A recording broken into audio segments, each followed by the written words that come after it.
Hey guys, welcome back to one more video blog. అందరూ ఎలా ఉన్నారు? బాగున్నారా? ఈరోజైతే నేను మటన్ కర్రీ ప్రిపేర్ చేస్తాను. ఇది ఎప్పుడు వీడియో అంటే కనుమ రోజు తీసిన వీడియో. ఈ కనుమ స్పెషల్గా అయితే మటన్ కర్రీ అయితే ప్రిపేర్ చేశాను. సో అది పోస్ట్ చేయడం కొద్దిగా లేట్ అయింది. నా ఫోన్ కొంచెం ప్రాబ్లం రావటం వల్ల. So no problem. ఎనీవే ఇప్పుడైతే వీడియో పోస్ట్ చేసే టైం అయితే వచ్చేసింది.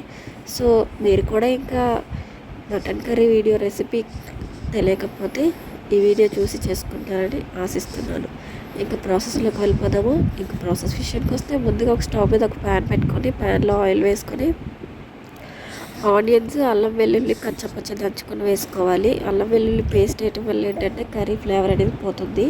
సో అల్లం వెల్లుల్లి ఎప్పుడు కూడా కచ్చపచ్చ దంచుకొని వేసుకుంటే మనకి అప్పటికప్పుడు బాగుంటుంది. ఈ ఆనియన్స్, అల్లం వెల్లుల్లి పేస్ట్ కూడా మూత పెట్టుకుంటూ మధ్య మధ్యలో మూత తీసి కలుపుకుంటూ మంచిగా ఫ్రై చేసుకోవాలి. ఇవన్నీ ఫ్రై అయిన తర్వాత మటన్ని ఇలా వాష్ చేసి పెట్టుకోవాలి. ఇక్కడ చూడండి, ఇవన్నీ మంచిగా ఫ్రై అయ్యాయి. ఇప్పుడు మటన్ పీసెస్ కూడా వేసేద్దాము.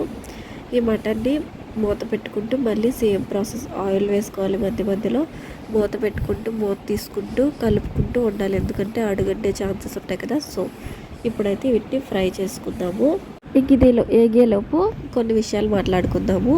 మీరు భోగి సంక్రాంతి ఎలా జరుపుకున్నారో నాకు కామెంట్ చేయండి. కనుమ అయితే మనకి కక్క ముక్క ఉండాల్సిందే కదా కంపల్సరిగా. సో ఈరోజైతే దుమ్ముల పండుగని కూడా అంటారు కదా.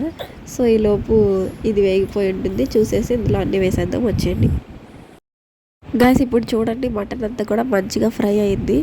ఇప్పుడు ఇందులోకి తగినంత ఉప్పు, కారము, పసుపు, ధనియాల పొడి కూడా వేసుకోవాలి. ఇవన్నీ వేసుకొని వాటర్ పోసుకోవాలి. మటన్ కదా, సో ఉడికేసరికి టైం పడుతుంది కాబట్టి కొంచెం ఎక్కువ వాటర్ వేసుకొని ఉడికించుకోవాలి. కుక్కర్లో అయితే 2-3 విజిల్స్ సరిపోతుంది.